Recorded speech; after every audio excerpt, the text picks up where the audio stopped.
दादा हे घ्या.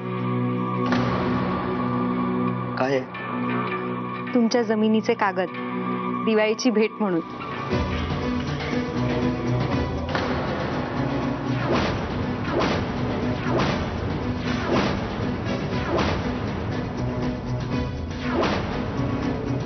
घ्या ना. अनय, तुला अजूनही म्हणायचंय रेवा तिच्या पदाचा गैरवापर करत नाहीये म्हणून? काकासाहेब, रेवा जे काही करते तो न्याय आहे, त्यात गैर असं काहीच नाहीये. मोहन दादा घ्या.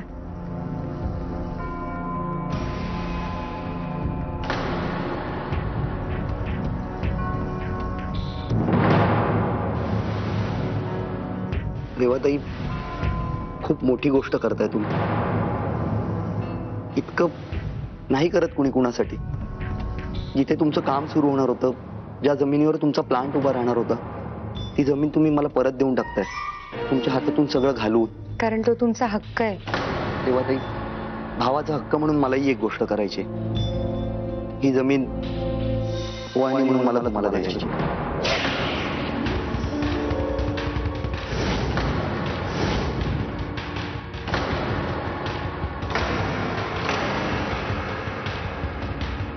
मोहन दादा पण रेवाताई, माझा विश्वास बसलाय की गावाच्या भल्याचाच विचार करताय तुम्ही.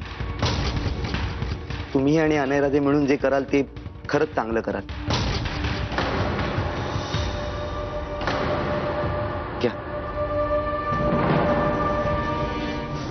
घ्या रेवाताई.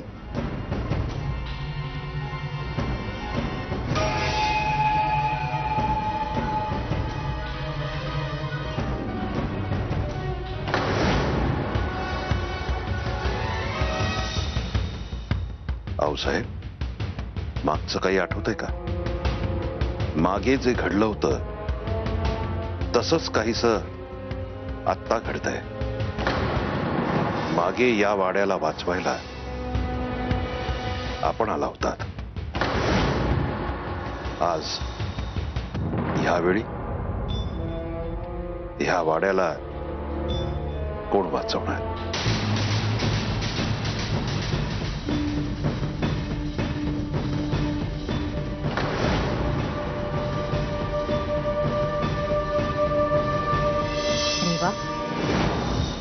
तुम्ही चुकीच्या नाहीच आहात.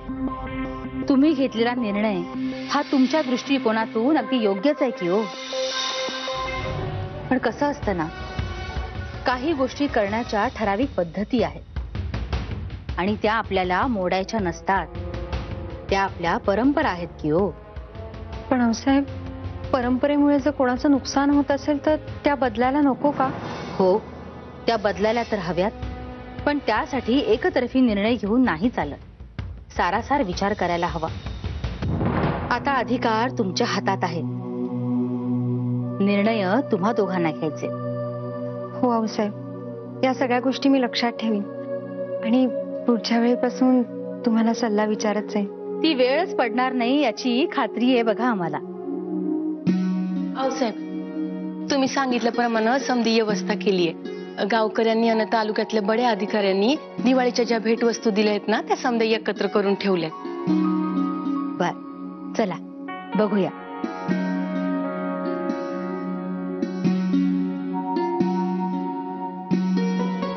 रेवा, बघा किती भेटवस्तू आल्यात तुमच्यासाठी. आऊसाहेब, फक्त आमच्यासाठी नाहीयेत हे गिफ्ट, घरातल्या प्रत्येकासाठी आहेत. आपण एक काम करूया, घरातल्या सगळ्यांनाच बोलूया आणि मग एकत्र मिळून उघडूया गिफ्ट. रेवा, नको. मगाशी जे काही घडलं त्यामुळे कुणाचीच मनस्थिती फारशी चांगली नाहीये.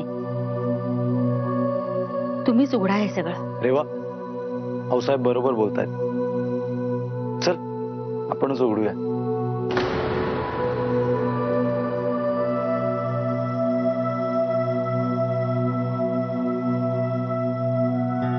अरे वा,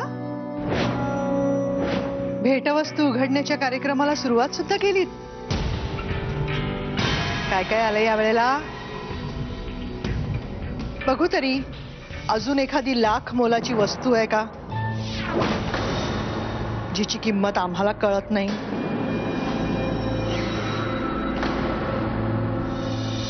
थोरल्या सासूबाई, बसा ना तुम्ही पण.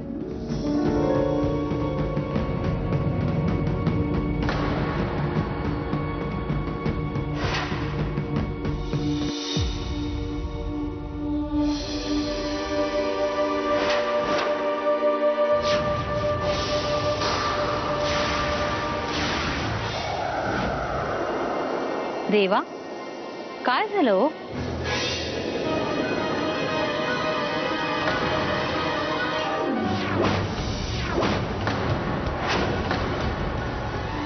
वाढवलेला चुडा?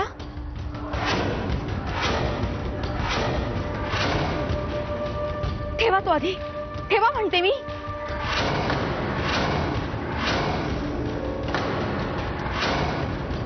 वाढवलेला चुडा भेटवस्तू, याचा याचा काय अर्थ आहे आऊसाहेब? हे चांगलं नाहीये, हे अजिबात चांगलं नाहीये म्हणतो आम्ही. मी पहिल्यापासूनच सांगत होते, या रेवातच दोष आहे. आऊसाहेब, ज्या क्षणापासून हिनं वाड्यात पाऊल टाकलंय त्या क्षणापासून ह्या अशा भयंकर घटना घडतायत. ही मुलगीच अपशकुनी आहे. निलांबरा, कोण अपशकुनी आणि कोण शुभशकुनी हे येणारा काळ ठरवणार आहे. ते काम तुमचं नाही आणि नाही तुमची ती कुवत.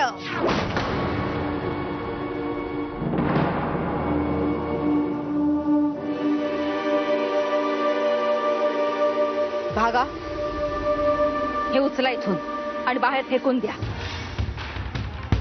भागा, काय म्हणतो आम्ही? ते उचला आणि बाहेर फेकून द्या. पण आऊसाहेब, काय झालं? ते नसतर हाय, त्याला मी हात लावला तर ते माझ्या माग लागल. म्या कसं? राहू दे भागात, मी बघते ह्याचं काय करायचं ते. रेवा, तुम्ही हे काय करताय? नोकरांनी करायची कामं तुम्ही का म्हणून करायची? माफ करा आऊसाहेब, पण मी जरा स्पष्टच बोलते.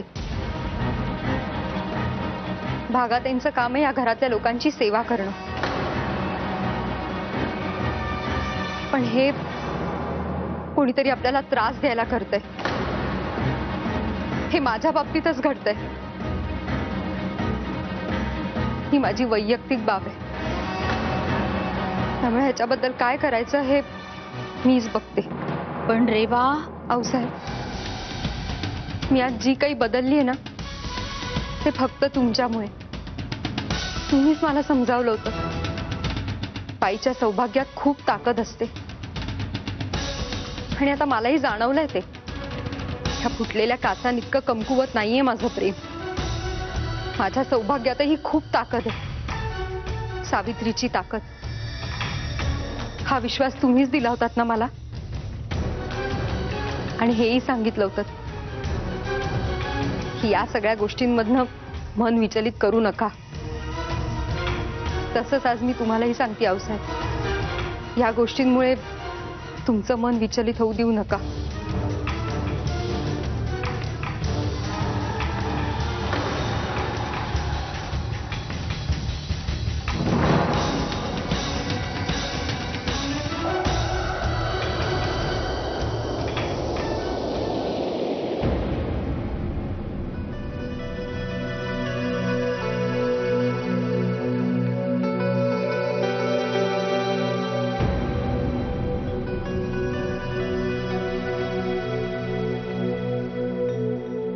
काय झालंय?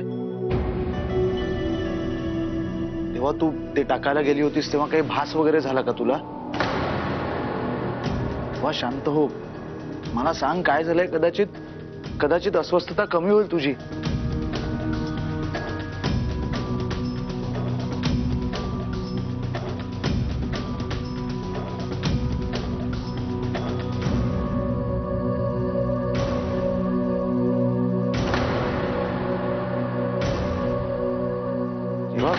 काय करतेस?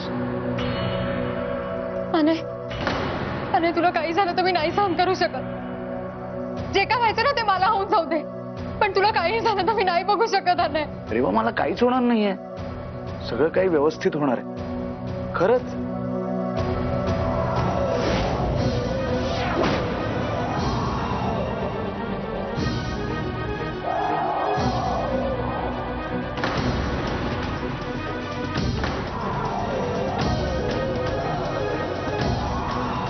रेवा ग, साधा वारा होता.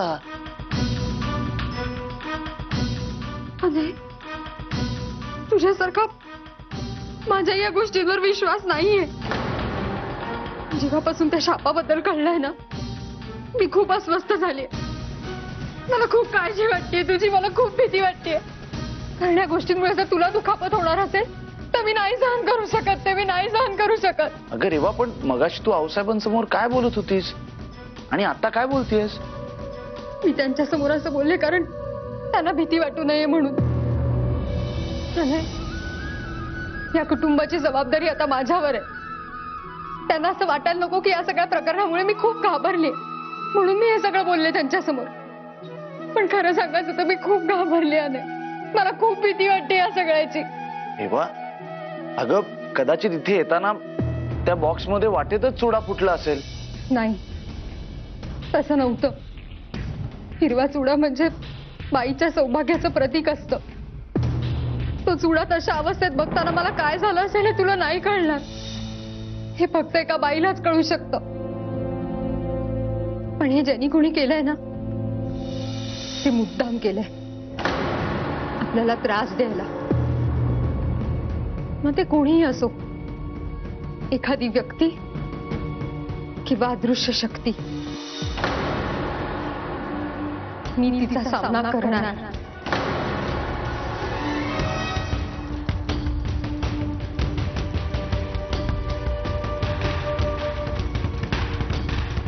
शपथ घेते मी, काहीही झालं तरी मी अनयला काही होऊ देणार नाही. शपथ घेते मी.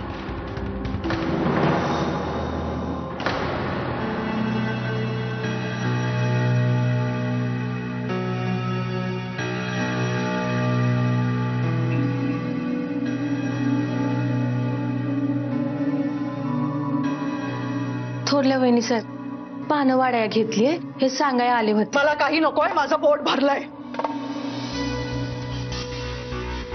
आणि काय ग, तुला खाली आऊसाहेबांनी तो चुडा फेकून द्यायला सांगितला तर नाटकं किती? उचलायचा तो आणि द्यायचा फेकून, एवढं कळत नाही? नोकर आहेस तू, भागा विसरू नकोस. ही रेवा एक मोलकर्णीची नाथ, ती आमच्या डोक्यावर मिऱ्या वाटतेय म्हणून आता तुला सुद्धा ऊत आला?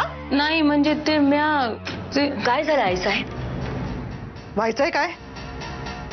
त्या रेवाला खाली कोणीतरी फुटलेल्या बांगड्यांचा चुडा दिला.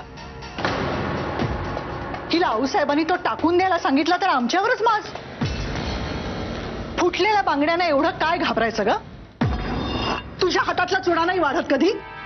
जरा कोणाचा धक्का जरी लागला ना तरी फुटतो तो. हा बघ, हा असा काम करता करता सुद्धा तो वाढतो. वाढतो ना? भांडी घासताना, घरातला केर काढताना, साफसफाई करताना वाढतो की नाही? फराळाचा एखादा पदार्थ करताना सुद्धा चुडा वाढू शकतो. हा बघ, हा असा फराळाच्या एखाद्या पदार्थात सुद्धा तो चुकून जाऊ शकतो.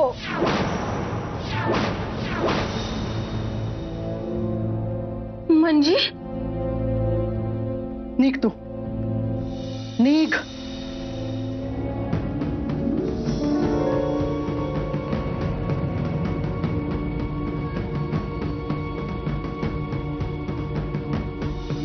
रॉमेला, बांगडीचा असा एखादा तुकडा खरंच फराळाच्या पदार्थात जाऊ शकतो. फराळाचा पदार्थ म्हणजे लाडू, जो लाडू अनय राजेंना खूप आवडतो. आई साहेब, तुम्ही खरंच असं करणार आहात? नाही, माहित नाही मला. पण हे तर खरंच आहे ना रोमेला, की ती मुलगी या वाड्यात आल्यापासून प्रत्येक पावलाला माझा फक्त अपमान होत आलाय. तिला घराबाहेर काढल्याशिवाय मी आता शांत बसणार नाही. रेवाला माझ्या प्रत्येक अपमानाची किंमत चुकवावीच लागेल, अगदी व्याजासकट. हा शब्द आहे या नीलांबराचा. थोरल्या वहिनी,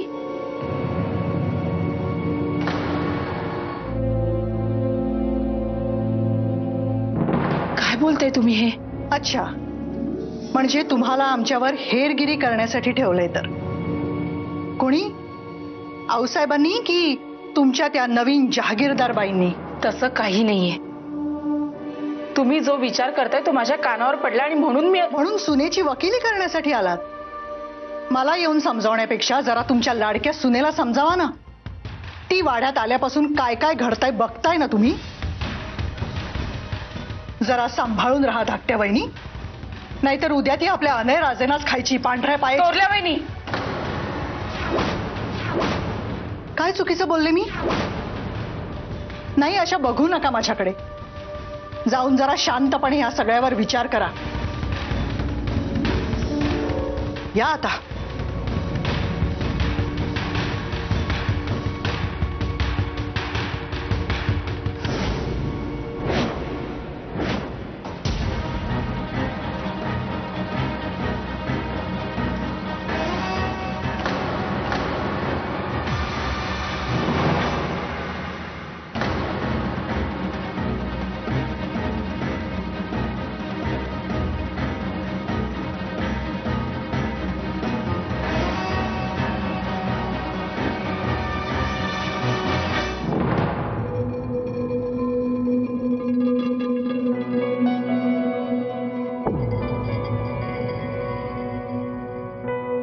चल चल चल चल बाई, चल चल सोडा मला, चल बाई, चल बाई, सोडा मला, सोडा काय काय सोडा. नाही आम्हाला नाही बघायचं. सोडा. बस बस.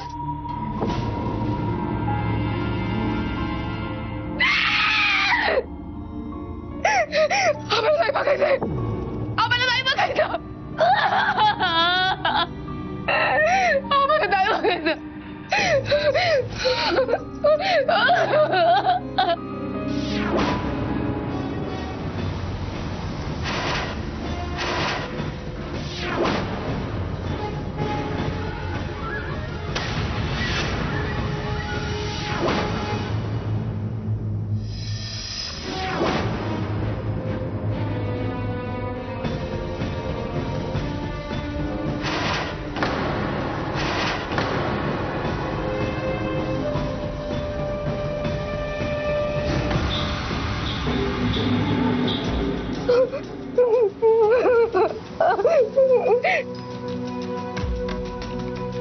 बघितलं तेव्हा या लोकांनी आमचा चुडा फोडला, आमच्या सौभाग्याचं चिन्ह पुसलं गेलं, आमचा चुडा फोडला.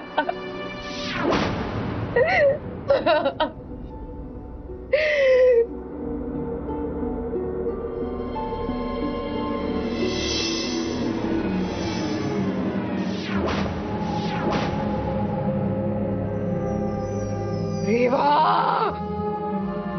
आता तुझा चुडा पण फुटणार नाही. नाही, आम्ही तुझा चुडा फोडू, तुझ्या नैचा जीव घेऊ आम्ही. नाही नाही सोडणार आम्ही. नाही नाही नको देणार त्याला.